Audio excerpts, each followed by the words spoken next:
कोई ज़्यादा छेड़खानी करत आटे फोन उठा के पूरा फुफकार मारत दोसर कोनो में गलती नहीं है। अभी माने के कटलौट ना के कुछ ना कोनो हानि ना औरत लोग आके ऊपर हाथ रख के पूजा करे तो कोनो फोन नहीं के खुलत नाग बाबा के देखे में निकल बन से आ 4-5 दिन हाला हो गल तो माने कालवे रे से नाजवाज बन से। नमस्कार रघुदातन जियो भोजपुरिया हम राजेश। अभी हमारे बनी माझा थाना क्षेत्र के माझा रामनगर में जहां एक खेत में जहरीला कोबरा सांप निकलल बा। सांप देखी कि एजा बहुत ही जहरीला कोबरा सांप बावे। हालांकि देख सकता भीड़ देख सकता रहुआ एजा के भीड़ देखी बहुत सारा लोग दूर दूर से लोग देखे के आवत हवे।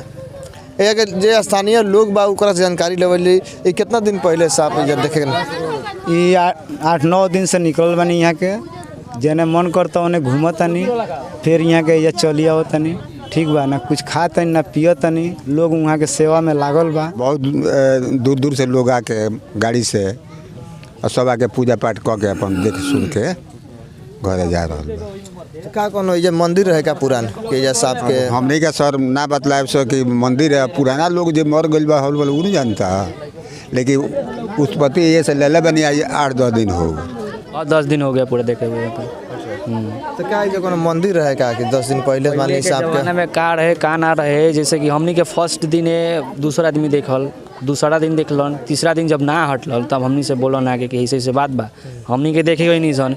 देखले के बाद हमनी सोचनी सन कि कोनो उटपटांग चीज़ खा लेला के बाद से चाहे कोनो तबीयत खराब हो गई चाहे ठंडा उंडा लाग गई से जवान 4-5 दिन जब बीत गई तब हमनी के सोचनी सन जे काहे नहीं खिया से ये हटत जौना के मुताबिक कि 2-3 आदमी छेड़छाड़ कइल काटे पड़लन कुछ देर घूमलन लेकिन ये जगह सही जगह छोड़े के नाम नहीं खले जैसे ठीक बा। दूसरा काटहु पड़ता रही सांप। हाँ मतलब कि जैसे कि कोई ज़्यादा छेड़खानी करत आटे फोन उठा के पूरा फुफकार मारत दोसर कोनो में गलती नहीं है। अभी माने के कटलौट ना के कुछ ना कोनो हानि ना औरत लोग आके ऊपर हाथ रख के पूजा करे तो कोनो फोन नहीं के खुलत ठीक बा। जे गलत मनसा से आके ओकरा के छेड़छाड़ करत आटे ज़्यादा तंग करत आटे उहे फोन उठावत लेकिन काटत केहू के नहीं। एगो चीज़ हमनी के देखनी हमनी के लागल कि शायद पहाड़ी के जैसे कि बहुत एरिया जंगल झाड़ बाटे बहुत सारा होखेल वैसन रहल बात। दूसरा चीज़ देखा ताटे आदमी दूध ऊपर देह पर डालत ताटे दूध डालाई तो ऑटोमेटिक चीटी आ जाई ना मीठा डाला ताटे चीनी डाला ताटे लेकिन कोई भी चीटी उटी के नाम निशानी जगवा नहीं खे। थोड़ा सा हमने के कुछ लागत है कि कुछ देवांश में नहीं जगवा कुछ लागत है ये हमने के बुझा ताटे।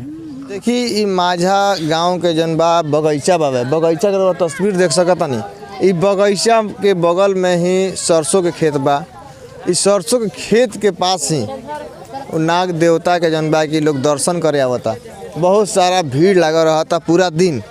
ये लगभग 10 दिन से भीड़ लगा रहता। लोग के जन भी बा खुशी अपन खुशी मन से 10 रुपया 2 रुपया 5 रुपया भी देता नाग बाबा के देखे में निकल बन से आ 4-5 दिन हाला हो गल तो माने कालवे रे से नाजवाज बन से। तो माने का हालत है के नाग बाबा के बड़ा कहतन लोग। हां कुछ लोग कहता कि एजा मंदिर बनी तो मंदिर के तो हमनी के नहीं समझानत बाकी अभी जानी लो पूजा करे आवत लोग। हां पूजा करते हैं लोग मन्नत मांगते हैं। हां हैं हां क्या मन्नत मांगते हैं लोग के माने मंदिर तब बन जावे जा मंदिर बन जाओ। तो देखिए बहुत सारा लोग जन बाकी चारों तरफ से देखत हवे पूजा करता दर्शन करता हवे और श्रद्धालु के भीड़ उमड़ता। वीडियो ज़्यादा शेयर करी वीडियो यूट्यूब फेसबुक पर देख मिली। अगर यूट्यूब चैनल का सब्सक्राइब नहीं करे यूट्यूब चैनल का सब्सक्राइब करी और वीडियो को ज़्यादा शेयर करी। धन्यवाद।